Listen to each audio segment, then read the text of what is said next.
Wish the car was this light when it was fully put together.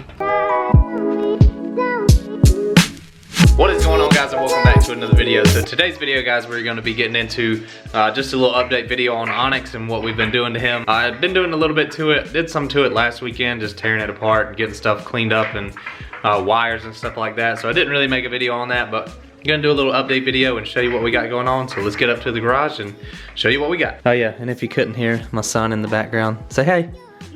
No? You gonna be shy? What are you building?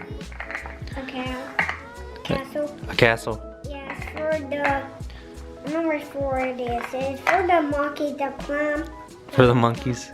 Yeah, the climb. I don't see no more. Dude, kids and their imaginations. Just remember, like, we used to be like that, but not anymore. All right, let's get out here in this messy, really messy garage, actually. Got so much stuff strewed about. And the lighting in here is absolutely terrible, guys. Hang on, let me get this garage door open. That's much better. And if you can't tell, we have the whole freaking car pretty much tore apart. Got the engine transmission out, we got the wiring harness off. Gonna do, like I said, gonna be doing a wire tuck. So I got all these wires here, gonna get those cleaned up and taking and putting new wire covering on it. Actually, I did one side already, the ECU side. Took all the wires off that I didn't need and wasn't using, saving a little weight. Hang on, let me show you guys. But I ordered a loom kit from DEI, which actually come from LMR, but DEI makes it. And it's the split loom, the braided split loom stuff. Looks really, really good. And I got a trash bag full of old stuff right there. But yeah, excited to get all this stuff back on.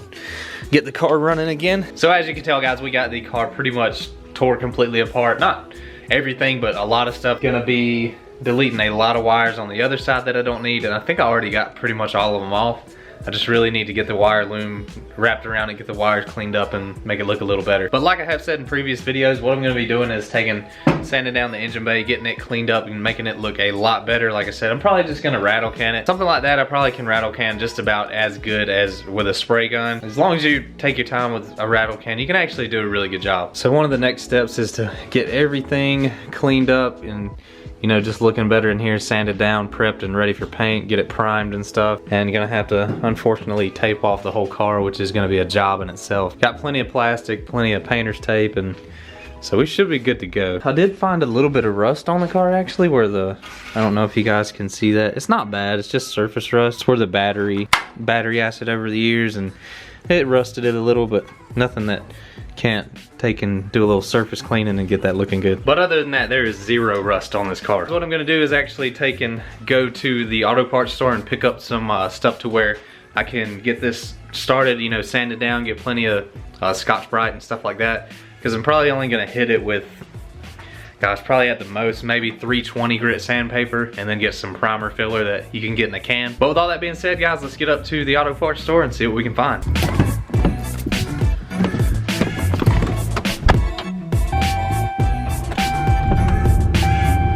Alright, off to the parts store we go. So we just have arrived at Advanced Auto. We're gonna go in here and see what we can find. Alright guys, let's show you a little bit of what I got. So I got a little bit of body filler so I can, whenever I get that rust cleaned up, I don't want that real dimpled look to where the rust was. So I'm gonna do a little filler there because I'm gonna do a battery relocation kit. Got some tape, small, you know, wide tape, skinny tape, and Bondo spreader for, of course, that little bit of Bondo. And then some 320. Like I say, just to smooth it out really good. And I like using a DA paper because I'm gonna be using my hand, and the back side of this is sticky, so it sticks to my hand and helps with sanding. But what we're gonna do now is go to the shop and pick up some Scotch-Brite, and that should be it. I also gotta pick up some paint and some primer, but I'm gonna wait and get that at a later date because I really don't need it right now. Because like I said, I'm gonna get everything prepped and ready and before I even think about spraying anything. Probably gonna pick this video up tomorrow because I think it's actually supposed to be sunny outside. I'm gonna borrow my dad's pressure washer. That way I can take and get the car out and spray it down with degreaser and just pressure wash all the grease off that, you know, I can get off just easily. I don't want to be sanding dirt into the paint. So I really want to get it cleaned up really good before I do that. So yeah, what I'm gonna do, I'm gonna pick this video up tomorrow. I'll see you guys in the next clip. So it is currently the next day, and if you can't tell, the weather is a lot better. So what we're gonna do is take and get Onyx, we're gonna get him on the ground, get the front wheels on it, pushed out, that way we can pressure wash out from under the hood and get all this grease and stuff out. Actually, last night I took and took some engine degreaser and some Awesome spray and just soak down under the hood. I'm gonna do it again right before I start pressure washing everything off, and that way, you know, I can have a fresh layer of it on there. But it should clean it off pretty good. That way, whenever I go sanding stuff down, I'm not just sanding oil and stuff into the paint. The only thing about my home garage, guys, is really, really small.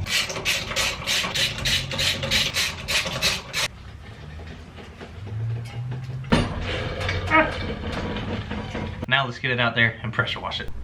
Alright, so we'll give you guys a little before and after here. This is before. I know it's really bright out here, so I hope my camera picks it up. Dirty that is. But yeah, it's really, really disgusting in here. You can tell it's been 25 years without being cleaned. Wish the car was this light when it was fully put together.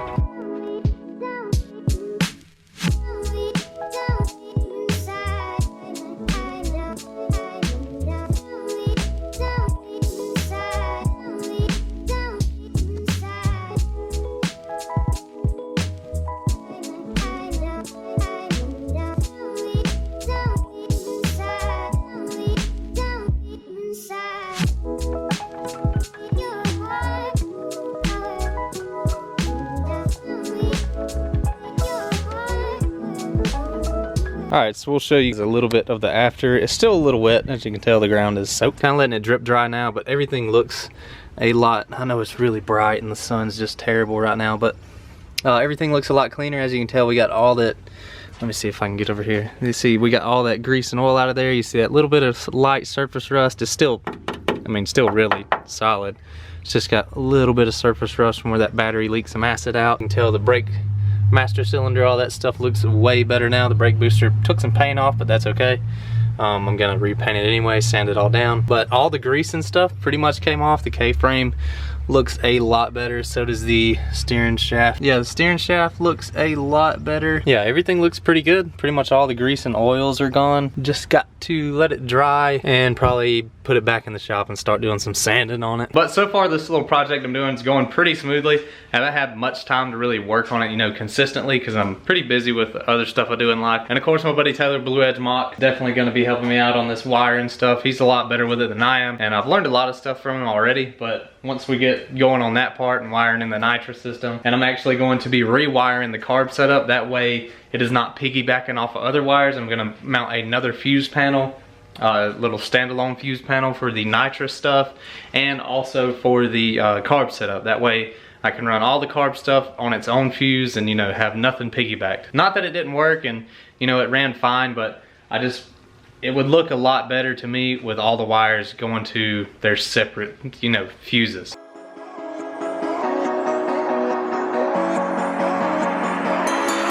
Step on the land.